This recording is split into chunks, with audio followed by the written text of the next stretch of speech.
de Miyajima. Donc voilà, nous voilà au port de Hiroshima pour prendre le ferry pour aller sur l'île de Miyajima. Donc depuis le centre d'Hiroshima, le transport je l'ai fait tout simplement en train et ça m'a pris à peu près 1 heure à 1 heure et demie pour arriver jusqu'au port d'Hiroshima. Donc la traversée, elle n'a pas été très longue, elle a duré à peu près une trentaine de minutes. Je vais pas vous cacher que c'était l'une des plus belles traversées que j'ai fait de ma vie parce que en fait ça peut paraître assez simple comme ça sur les images, mais c'était un endroit assez magique pour être honnête. Miyajima, c'est l'un de mes meilleurs souvenirs du Japon et cette traversée, elle était très paisible. Le cadre était vraiment magnifique, le temps était exceptionnel, il faisait bon, c'était franchement assez incroyable comme expérience. Donc je vous le recommande fortement si jamais vous êtes aux abords d'Hiroshima. Je vous conseille vraiment de faire un petit détour par Miyajima parce que ça vaut vraiment le coup. Sur le port en fait, à l'arrivée de Miyajima, sur le port de l'île, il y avait déjà des petits daims, etc. Donc ça nous mettait un peu directement dans l'ambiance. Donc voilà, c'est parti pour la découverte de cette petite île. Là aujourd'hui on va aller voir le fameux Grand Tori dans l'eau, ainsi que on va essayer d'aller tout en haut des montagnes. Donc voilà, le Grand Tori en l'occurrence, il est juste là, je vais vous le montrer, on le voit un peu de loin. Il est là-bas, alors pareil sur la vidéo il paraît beaucoup plus loin qu'il ne l'est en réalité, c'est avec le grand angle, mais il est vraiment tout près. En plus j'ai de la chance, il fait vraiment super beau là. On va essayer de faire l'ascension de la petite montagne. Ah vous voyez le décor derrière moi, c'est quand même plutôt cool. Donc on va faire cette petite escalade des montagnes et je vais essayer de vous montrer ça. C'est absolument magnifique. Là je marche, c'est fou parce que tous les touristes ils sont en haut, etc. Je suis quasi solo, je me permets de mettre mes lunettes, hein. Je suis quasi solo sur la plage, il y a 3 personnes avec moi et franchement c'est beaucoup plus plaisant de visiter comme ça quoi. Donc là je voulais juste tester comment était l'eau. Il se trouve qu'elle est giga chaude, hein. En vrai le cadre est vraiment parfait, l'eau est bonne. C'est vraiment incroyable. Si vous allez au Japon et que vous allez dans le coin d'Hiroshima, et regardez tout ce monde là. Pourquoi les gens ils passent par là quand ils peuvent aller sur la plage, je comprends pas. Alors c'est autorisé d'aller sur la plage et ils vont aux pires endroits. Et voilà, nous y sommes. Enfin. C'est magnifique hein. Voilà, donc là je suis du coup devant le Grand Tori. Donc le Grand Tori c'est l'entrée du temple Itsukushima. Donc en fait là j'ai la chance d'être marée basse, donc entre guillemets je peux m'approcher près du Tori. Mais en l'occurrence quand c'est marée haute, c'est comme s'il flottait sur l'eau. Donc c'est un peu la magie du truc. Ce bâtiment précisément, il est jumelé en fait avec le Mont Saint-Michel. Ok, donc en fait c'est assez simple.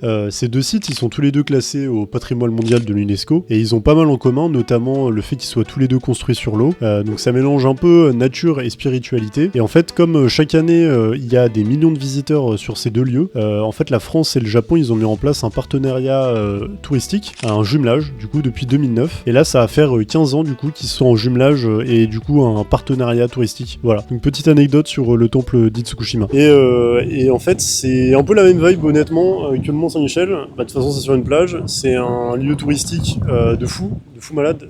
Je pense qu'on s'en rend un peu compte avec le grand angle, mais à gauche de moi, du coup, il y a un max de monde qui prennent des photos. Et d'ailleurs, ce qui est marrant, c'est que de mon côté, il y a personne. En fait, il y a une petite mare au milieu, et du coup, en fait, il y a personne. Donc voilà. On va aller voir le temple Itsukushima. Voilà, pardon, j'ai du mal. On va aller voir le temple Itsukushima qui est juste derrière. Et ensuite, on va essayer de partir un peu, du coup, dans les montagnes, un peu en hauteur. Je pense que ça vaut le détour. Voilà. Du coup, il y a un truc qui est un peu chelou. Vous voyez le temple, en fait, le temple du coup il est sur pilotis. Et vu que là c'est marée basse, on voit tout le temple, mais en fait ce qui fait que du coup de l'autre côté, on peut aller à l'intérieur, enfin c'est pas à l'intérieur du temple, c'est pas vraiment le bon terme, mais c'est pas vraiment à l'intérieur, c'est en fait là où il est censé y avoir de l'eau, il y a une espèce d'alcôve. Et du coup, en fait, on peut aller dans cette alcôve, là où il y a normalement de l'eau, donc c'est un peu chelou en fait. On va essayer d'aller à l'opposé du monde. Donc tout le monde va là-bas. Alors on va essayer d'aller là-bas. On va voir un peu ce qu'il y a. C'est bien ce que je disais, on va essayer d'aller à l'opposé de là où tout le monde va. On va essayer de mettre la réduction de bruit peut-être. Du coup, on va essayer de monter un peu dans les hauteurs. Il y a des petits parcs en fait en hauteur, on va essayer d'y aller. En fait, le problème c'est que tous les points en hauteur, les pagodes, tout ça, en fait il y a un max de monde, donc c'est chiant. Là vous voyez, là il y a pas grand monde. Il n'y a personne, sauf que les parcs sont tout aussi beaux. Je suis un peu maso apparemment, on va essayer de grimper les marches. Donc ça va être un peu plus compliqué, je vous l'accorde. Mais il n'y a personne, il n'y a pas de monde. Vous voyez là, on a quand même une petite vue déjà. Alors c'est pas grand chose, mais là je continue les marches. Je sens qu'à la fin de la journée, je vais être full déshydraté. J'ai quand même une bouteille d'eau au cas où. En fait, au Japon, c'est...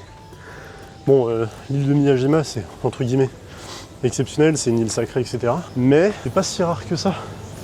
Des coins un peu magiques comme ça au Japon, c'est assez facilement faisable. Et même en ville d'ailleurs, il y a de très beaux parcs, il y a des choses vraiment hyper beaux, très accessibles. Donc là, Tao Pagoda, j'ai plusieurs choix. Daiso Temple, Manajini Park et Tao Pagoda. Donc moi je vais aller par là. Les gens, ils ont pris le chemin facile. Donc avec entre guillemets zéro marche, tout ça. Et moi j'ai pris le chemin un peu compliqué, mais au moins je suis pas entouré de monde, c'est beaucoup plus agréable, très honnêtement, de faire ce chemin comme ça dans la nature. Regardez comment c'est beau. On a la pointe dans des temples, c'est beaucoup plus plaisant. D'ailleurs, attendez, je vais prendre une photo. Regardez, sans déconner, là je suis tout seul, d'accord. Regardez la vue que j'ai. J'ai la vue sur le Grand Tori, sur la mer, sur tout le toit des maisons du village. Franchement, je sais pas pourquoi les gens ils vont pas un peu plus dans les trucs où il y a moins de monde. Oh regardez, oh putain, j'ai un singe devant moi. Il y a un petit singe, alors je sais pas si on le verra à la caméra. Il y a un arbre à ça. Regardez. Oh non, c'est fou ça. C'est singe à visage rouge, j'ai l'impression. Oh, il y a des petits bambis. Non mais c'est fou ça. Regardez comment c'est beau quoi. Si vous avez vu, là les singes ils sont là. Donc là franchement le fait d'avoir vu des petits singes, un bambi, etc. comme ça en pleine nature, franchement c'était vraiment cool. Ça fait plaisir quoi, pleine nature. En plus il n'y a personne. Et là il y a tous les touristes en bas quoi, c'est fou, alors que là c'est vraiment beau. Oh là là, attendez, je vais vous montrer, j'ai une vue de zinzin. Regardez la vue quoi.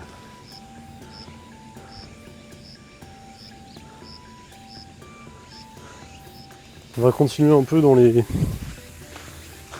petite forêt. Normalement vous avez tout le bruit d'ambiance.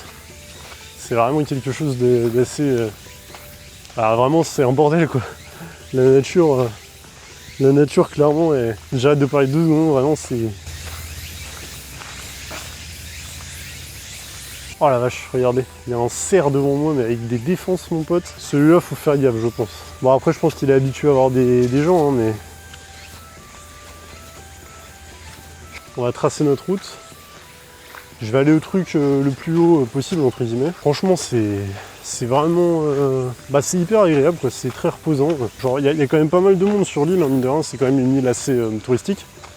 Et malgré tout, il y a quand même pas mal de coins en fait au final où les gens viennent pas trop. Parce que en fait je pense, et ce qui est logique et un peu normal, hein, les gens se suivent quoi. Ils se disent bon s'il y a personne là-bas c'est qu'il y a rien d'intéressant. Mais en fait en réalité...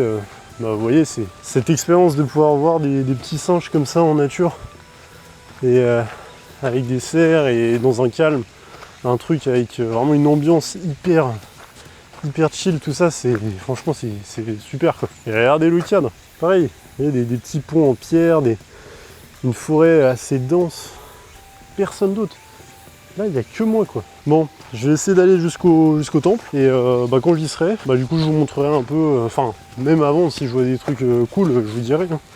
Mais voilà, un autre truc stylé, en fait c'est juste la vue qui est cool quoi. La vue qui est vraiment cool. Vous avez toute la forêt hyper dense, avec les petits temples comme ça en hauteur. Voilà, là je viens d'arriver en le petit temple. C'est hyper mignon pour être honnête. Kaido Meguri.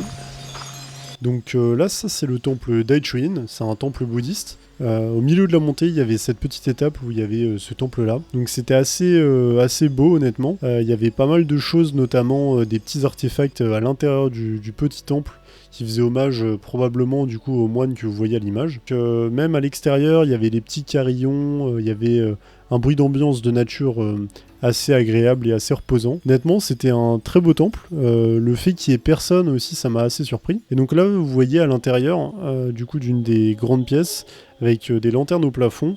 En fait, il y avait plein de petites statuettes alignées, en fait. C'était assez beau. Il y avait une ambiance sonore, comme vous pouvez un peu l'entendre. Et il y avait en fait tout simplement une radio posée à l'autre bout de la pièce qui diffusait une sorte de musique. Et honnêtement, il y avait une odeur d'encens assez énorme dans l'endroit que vous voyez à l'écran. Il y avait énormément d'encens. Donc c'était quand même assez joli. En sortant de cette salle, il y avait une petite étape avec plein de bouddhas avec des bonnets rouges. Et c'est assez spécifique de ce temple-là, de Daicho. Donc franchement, passez par là si vous allez à Miyajima. Très beau, très bel endroit. Vraiment très bel endroit.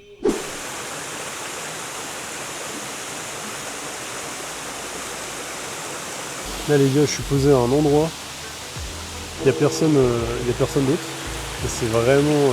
c'est trop bien. Genre vraiment la nature, c'est vraiment trop stylé. C'est incroyable. Je vais continuer ma petite balade. Mais vous voyez, je viens de redescendre, il y a les petits bondis là, qui sont chill, il y en a 3. Je me suis posé et tranquille, ils sont venus. Ils voulaient voir si j'avais de la bouffe, mais...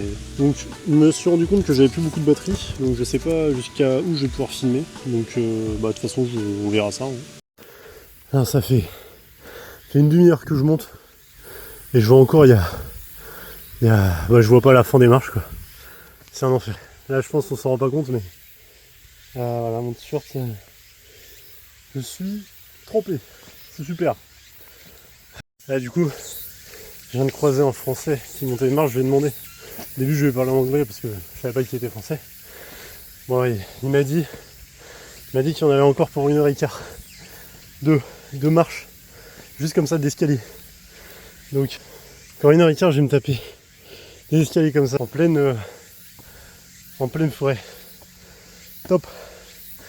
Donc là, j'ai pas filmé l'intégralité de ma montée. C'était un petit coin sous un rocher avec pas mal de statues au bord de la rivière. Donc là, je m'apprête bientôt à être en haut et vous allez voir la vue au sommet est vraiment magnifique. Donc je vous laisse profiter.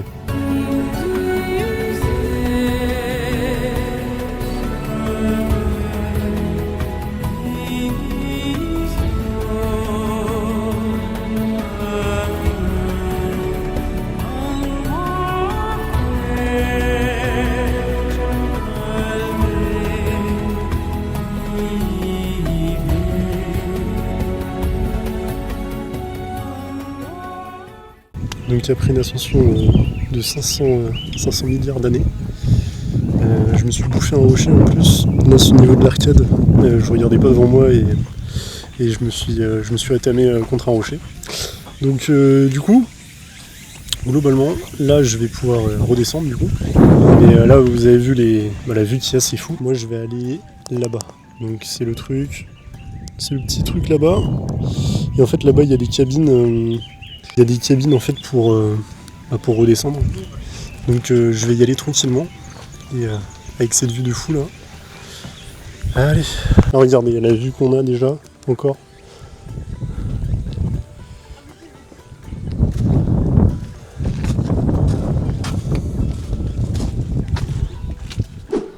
Donc là j'ai pas filmé toute la redescente. Donc là à ce moment là j'ai dû attendre à peu près une petite trentaine de minutes pour monter dans la cabine en fait. Bon, la vue comme vous pouvez le voir, elle était toujours incroyable, franchement c'était hyper agréable d'attendre juste dans ce cadre là. En plus il faisait vraiment pas très chaud, donc c'était plutôt agréable. Malgré le monde, j'ai pas perçu le temps très long, enfin ça m'a pas semblé super long, je vous dis une petite trentaine de minutes. Donc la première traversée elle a dû durer peut-être, je sais pas, 10 minutes grand max. Et en fait il y a eu du coup une deuxième cabine qu'on a dû prendre pour descendre vraiment tout en bas de la montagne. Et là pour le coup la deuxième cabine a été un peu plus longue. Elle a pris à peu près je dirais une quinzaine de minutes pour aller vraiment bien tout en bas. Je vous avoue que les gens en face de moi ils dormaient à moitié. Et même moi je commençais à piquer du nez pour être honnête.